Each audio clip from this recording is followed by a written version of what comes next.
Good morning. I'm Marianne Torborg. I'm the owner of Sun and Moon Yoga. Oh, it's nice to have you on our get to know little videos. Um, I was curious before we get into other questions, how did you get into yoga?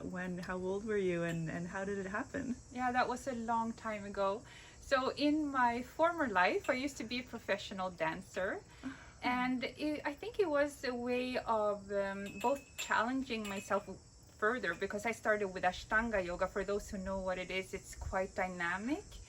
And it was also a way of creating a judgmental free space where I could go in and just do my practice without being judged for performance, and I could grasp that sense of stillness and peace even within this dynamic flow of yoga. So it attracted me very much.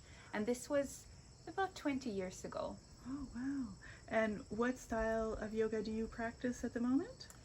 So now I do what is called alignment-based, heart-centered Hatha yoga. So how you can describe this is that we work a lot with alignment, and that is for our physical health, but also we have this belief that when our spines and our bodies are in alignment, there's also a better, what we call a pranic flow, a flow of vital energies of life energy. And the heart-centered is that we want to create an openness of spirit and heart so that we walk around in this world with a sense of openness and curiosity and appreciation and gratitude for what we're offered every day through this amazing life. Oh, nice. Oh, just hearing you speak is grounding. In these times of pandemic, I think we all need a little bit more grounding, don't we? Do you have some tips or maybe some poses you could suggest to people to kind of get them started on the right path? The good thing about the grounding postures is that they're so simple, so basic that everyone can do it. If we look at the most simple that can be done, the way I'm standing now, just feeling the ground with my feet, and not only standing but being aware of my feet and the way they touch the ground, that is grounding. And if you cannot stand, you can sit on a chair, and you can sit and just feel the ground under you as a nice support. And the next thing, once you have found that groundedness, that support of the earth, then we work with the breath. And I know we're not supposed to touch our faces now, so I'm not going to show the one that is the most important for Hatha Yoga. You come to the studio, I will teach you once it's over with the pandemic. But just to follow the breath with your mind, the inhalations, the exhalation, and not only following the breath with your mind, but becoming aware of those little pauses between the inhalation and exhalation. That's been the mystery of yogis for thousands of years. So it's like you relish those pauses and you stay in it. So breath, body, very, very grounding to be in that. And then of course there's certain poses I could show you, like child's pose and just seated. Yes, why don't you show us? Okay, I'll show you child's pose. Yeah, that would be great. So again, this might not be available to everyone. We have different bodies, but there are ways. So we have chair yoga at the studio, and you're welcome to join us there once we open soon. Then the teacher can instruct you how to do grounding postures. If you're able to come down like this on the floor, you have either your arms extended in front and your forehead on the ground. So if that cannot happen, you can have a pillow or you can have a block. So this is what it looks like. And you breathe into the back of the body so it inflates with the breath. I'll see if I can show it to you.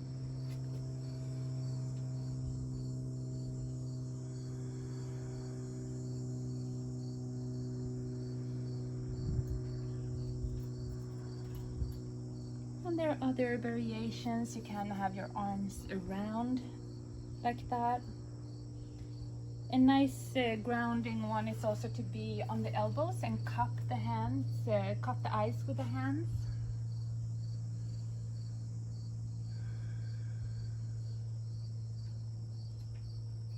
And this cupping can also be done seated. You can even give the weight of your head into the hands, and this can be done on a chair, of course. So those are very, very simple ways, being aware of your body. You're curling into yourself and you're aware of the breath, and you make your body very heavy. But I believe you also have a teacher training, don't you? We do have a teacher training, and it's starting again in October. So we have a teacher training of 200 hours. It's intensive. This year will be different because half, or maybe we'll see how big the group is, but half of the courses may be online, because at the studio we take 5 students. That's the size of the classes right now. So we keep a 2-meter distance, so hence the small size, but that's nice. All students get a good deal of attention. So that's starting. So that teacher training in 200 hours, then you have homework and you have meeting weekends. So it's 1 meeting weekend per month. So it goes from October to June.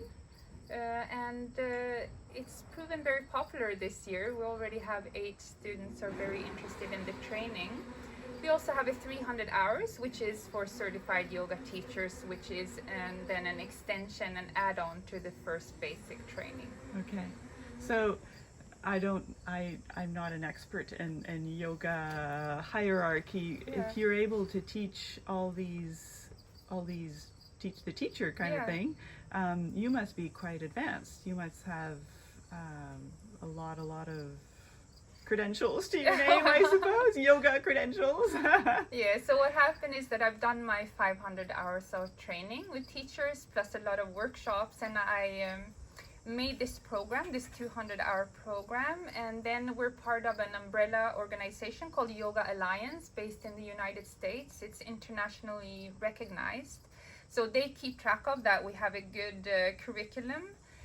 So that also gives the stamp of quality to the school. So yes, I have a lot of practice, and yoga is a daily practice. So and I love that regularity of it. It keeps that sense of inner stability and stillness. Whatever happens around you, there's a sense of self and being present, because we know that life is messy. It goes up and down. So whatever the circumstances, we need to have some kind of refuge, some place to go, and that is what yoga offers over time when we dedicate ourselves to it. There's even in the old scriptures, it says that yoga should be practiced with abhyasa and vairagya, and that means with dedicated, regular practice and with a sense of detachment.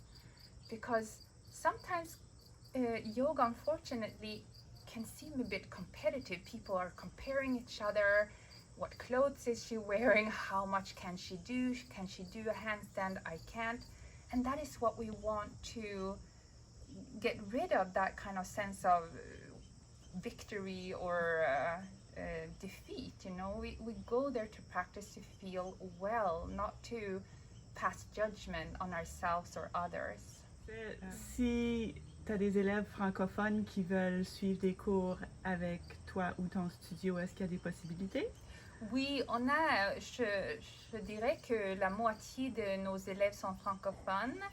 Moi, je parle pas très bien le français, mais si on me demande, je donne des cours bilingues. Mais les autres enseignantes sont parfaitement bilingues et donnent les cours bilingues. Puis moi, j'enseigne le Hatha Yoga. Les autres professeurs donnent du yoga en douceur, sur chaise ou sans la chaise. On a aussi le Yin Yoga. Et normalement, on a aussi des yoga régénérateurs, mais ça va être après la pandémie.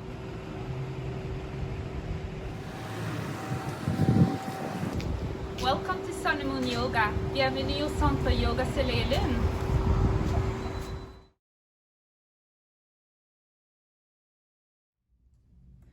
So you're curious about yoga now? You would like to join us? We would love to see you here. We have 3 options this fall of practicing yoga with Sun and Moon and the beautiful teachers here. So the first one is to actually be in the studio. But because of the 2 meters distance, we can only have 5 students right now. So the rest of the people who cannot fit into the space, we have set up so that you can follow the classes online via Zoom. So you have the option of coming to the studio, having registered for that, or signing up to do online, the streamed class, and even a third option. So all the classes that we give are recorded, so we sell them in class bundles, 4 classes for $25. So in this way you can access the class whenever you want, so you can follow your own schedule. What is your idea of happiness? My idea of happiness is definitely to feel completely rooted within myself, so that when I open my eyes, the world looks so beautiful, so vibrant, so fresh. And I feel that that happens when I practice my yoga, and also feel like it draws in, like the community of yogis are generally very happy people, because when you go into yoga practice, when also you meditate, it's like you withdraw a little bit. So when you come out again into the activity of the world, your eyes are refreshed, you are refreshed, and you can actually see more of what a gift this life is.